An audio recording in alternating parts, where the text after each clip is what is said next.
শুরু মানেই নতুন স্বপ্ন, নতুন ভ্রমণের পরিকল্পনা। আর ঠিক সেই সময়ে পাহাড় প্রেমীদের জন্য এক টুকরো সুখবর নিয়ে ফিরল দার্জিলিং হিমালয়ান রেলওয়ে।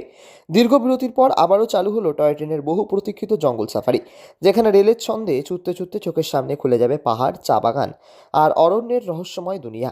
ইংরেজি বছরে দ্বিতীয় রবিবার থেকেই এই বিশেষ পরিষেবার যাত্রা শুরু হয়েছে। পাবলিক প্রাইভেট পার্টনারশিপের ভিত্তিতে এক বেসরকারি সংস্থার সহযোগিতায় আপাতত প্রতি শনিবার ও রবিবার চালানো হবে এই জঙ্গল সাফারি। শিলিগুড়ি জংশন থেকে সকাল 10টায় যাত্রা শুরু করে টয় ট্রেন পৌঁছবে গয়াবাড়ি, মাঝে শুকনা, রংটং, পাগলাঝোড়া ও তিনধারিয়া হয়ে পাহাড়ের কোলে ঢুকে পড়বে ট্রেন। এই যাত্রার সবচেয়ে বড় আকর্ষণ মহানন্দা সংরক্ষিত বনাঞ্চলের মধ্য দিয়ে যাওয়া পথ। সবুজ মোড়া অরণ্য, পাহাড়ি ঝর্ণা আর চা বাগানের ফাঁক দিয়ে চলতে চলতে পর্যটকদের অপেক্ষায় রোমাঞ্চ। ভাগ্য সহায় হলে ট্রেনের জানালা দিয়ে দেখা মিলতে পারে বুনো হাতি, হরিণ, বাইসন, এমনকি রয়্যাল বেঙ্গল টাইগারও।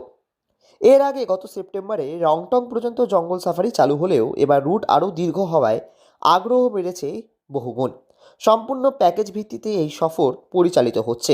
যাত্রাপথে পর্যটকদের জন্য থাকছে সকালের ব্রেকফাস্ট, গয়াবাড়িতে দুপুরের লাঞ্চ এবং বিকেলে চা কফির সঙ্গে গরম গরম মোমো।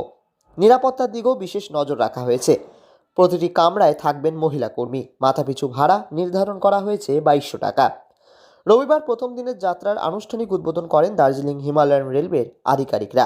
উদ্বোধনী সফরেই 26 জন পর্যটক অংশ নেন। যাত্রীদের উচ্ছ্বাস আর হাসিমুখী বুঝিয়ে দেয় বহুদিন পর পাহাড়ে ফিরছে টয় ট্রেনের সেই পুরনো ম্যাজিক।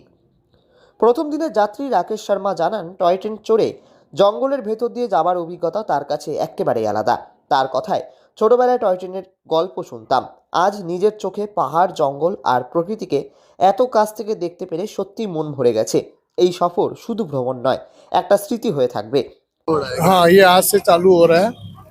पेपर में आया था तो मैंने बुकिंग कराई थी। हम लोग 21 पर्सन है, जो कि हम लोग तीन दरिया पिकनिक बनाने के लिए जा रहे हैं। कैसे लग रहा है सर? बढ़िया लग रहा है, बढ़िया लग रहा है। एक्चुअली पहले तो मैं बचपन में तो इसी में सफर करता था, स्कूल आना जाना सब कुछ। लेकिन अब तो काफी एज भी हो गया और अब ये नया शुरू हुआ तो एक नया अलग सिस्टम का लग रहा है।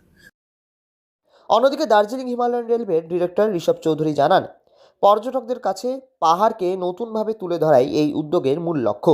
তিনি বলেন, জঙ্গল সাফারি শুধু রেল ভ্রমণ নয়, এটি প্রকৃতি ও পর্যটনের এক সুন্দর সংযোগ। আমরা চাই পর্যটকরা নিরাপদ ও আরামদায়কভাবে পাহাড়ের আসল সৌন্দর্য উপভোগ করুন।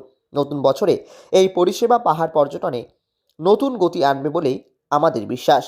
इसका मेन ऑब्जेक्टिव डीएचआर की तरफ से ये है कि लोकल टूरिज़्म को बढ़ावा मिले, लोकल और टूरिज़्म को बढ़ावा मिले। इसके साथ साथ सिलीगुड़ी के जो टूरिज़्म इंफ्रास्ट्रक्चर है उसमें बढ़ोतरी हो और यहाँ के लोगों को रोज़गार मिले। দায়িত্বপ্রাপ্ত বেসরকারি সংস্থার কর্ণধার সঞ্জয় গোস্বামী জানিয়েছেন, আপাতত 7 বছরের চুক্তিতে প্রতি শনি, রবিবার ও সরকারি ছুটির দিনও এই জঙ্গল সাফারি চালু থাকবে। এর মধ্যে আমরা 10টার সময় ছাড়তে শিলিগুড়ি জাংশন থেকে ছাড়ার পর আমরা এর মধ্যে ব্রেকফাস্ট দিচ্ছি। ব্রেকফাস্ট দিয়ে এবং লেডি ট্রেন হস্টেস থাকছে, সিকিউরিটি থাকছে। আমরা নিয়ে যাচ্ছি স্মৃতিবন পার্ক, তিনধারিয়া পার করে স্মৃতিবন পার্কে। ওখানে আমরা লাঞ্চ প্রোভাইড করছি, ভেজ নন ভেজ লাঞ্চ আছে। তারপরে ওখানে passing the ball, musical chair, কিছু গেমস আছে। নতুন বছরের শুরুতেই তাই পাহাড়ের বুকে আবার শীষ দিয়ে ছুটছে টয় ট্রেন।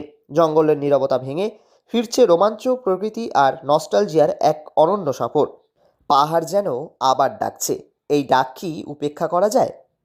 শিলিগুড়ি থেকে ঋত্বিক ভট্টাচার্যের রিপোর্ট, লোকাল 18 বাংলা।